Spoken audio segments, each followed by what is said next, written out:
Hindi, masyadong mahihayin tong batang to. Kaya ina-advise ko rin no, sa mga gustong mag-compete, unang-una alisin nyo yung hiya. Kahit nakatalikod siya kung makikita yung traps niya, sobrang ang ganda ng traps. Even yung mid, okay naman eh.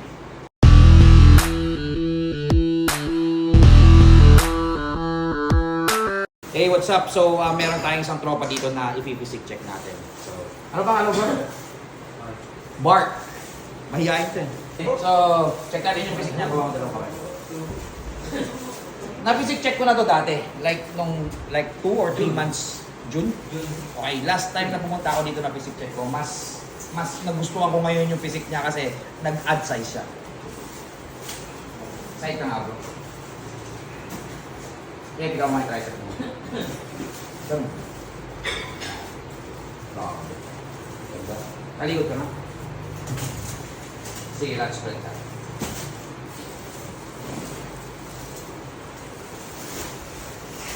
Lapad na. Very good. Double bicep ka na, brother.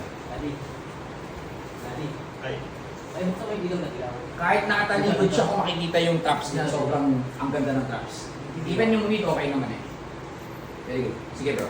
Ang tips lang bro, pag pumipika ka, ito, ganito mo. Ito yung panggigilan mo. Para mas magpapapika mo. Sige, try mo. Double bicep. Sige. Para hindi ka nanginginig. Yan. Hindi, ito. Dalawa. Yan. Para mas may squeeze yung muscle on. Sobrang detailed nung likod niya, upper traps, mid. Even yung rib delts niya, very good. Sa harap pa nga bro. Ganda ng traps. Hindi ko na ipapaflex yung traps kasi kita nyo naman kung gaano kataas. No? Double bicep ka na. Even yung tip ng bicep, yung thickness na andun din. So maganda talaga ang genetics ng bata. Isa lang napansin ko pa rin na upper chest, konting upper chest. Kasi medyo, kita nyo yung clavicle niya, visible talaga. Pero overall maganda yung dibdib mo. So, kamusta? Ano bang goal mo sa katawan mo? 65 po yung Ano timbang mo? 63, 62, 63 po. So nagkaganyan. Kamusta kain? Wala po. Hindi ako makain. Eh, Hindi, I mean, lugong bahay. oo. So nabanggit niya sa akin kanina, nagbubuhat daw siya ng gasol. So definitely isa yung sa possible na nakapag-promote ng ganitong klaseng physique. So ano? Business or nagkaroon ba? Yung ano po namin sa Labako. Okay. So isa yun sa mga usually physical activity na na-add. Okay? Except nung sa pag-gym, isa yun sa mga additional na activity niya.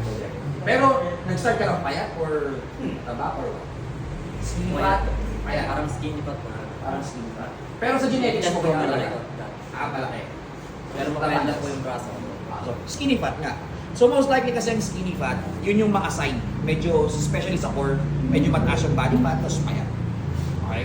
So, yun. Isa lang sa napansin ko, brother, upper chest talaga. Pero definitely, napaka-matured ng muscle niya, no? Especially dun sa back. Pati nga ulit ng back. Kita niyo yung back niya. Double bicep. Yung detail. Kita niyo?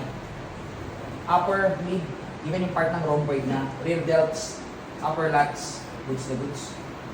So, kumbaga, konting polish lang to. Kasi may balak din siyang mag-compete actually this coming December. And ina-advise ko rin sa kanya na as early as now, ito nakaligod ko. Masyado mahihayin to eh. Gusto niyo ba paghubuhin ko to? Pakita mo nga sa kanila. Gusto mo paghubuhin ka? Opo daw. Hindi, masyadong mahihayin tong batang to. Kaya ina-advise ko rin no, sa mga gustong mag-compete, unang-una alisin niyo yung hiya. Alisin niyo yung hiya. Kasi pag nasa stage na kayo, hindi pwedeng hiya-hiya dyan. Okay? So, yung brother, advice ko lang sa'yo once na gusto mo talaga mag-compete, as early as now, start mo yung journey. Kasi unang-una, maganda, may potential. Maganda yung katawan. Focus naman na upper chest talaga. Paano ba yung workout mo sa upper chest mo? In time po.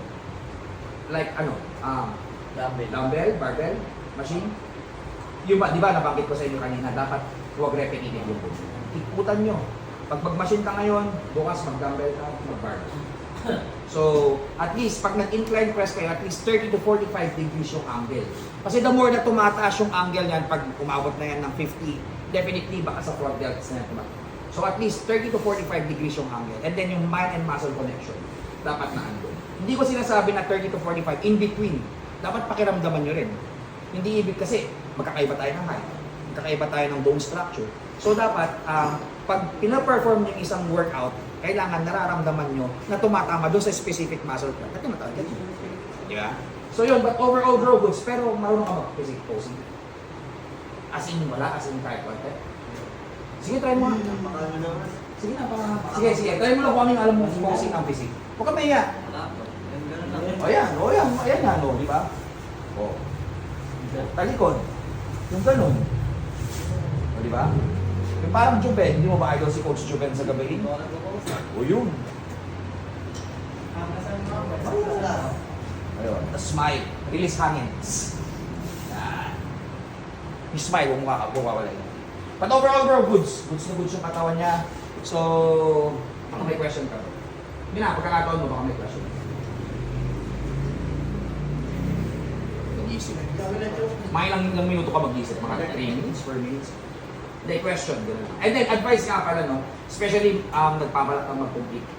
Siguro pa, macros. Tinuro ko naman sa inyo last time nung nagpa-seminar ako. Napaka-importante kasi ng pagtatak ng macros, guys. Kasi, kumbaga, kaya lagi kong paulit-ulit na sinasabi, pag nakatrack ang macros mo, alam mo yung number of calories na ipapasok mo. Hindi ka manghuhula. Okay? Alam mo yung number of fats, carbs, and protein na kailangan ng katawan mo based dun sa goal. Okay? So, meron naman ako sa aking YouTube channel natin also, of course. Check nyo na lang. Okay, any question?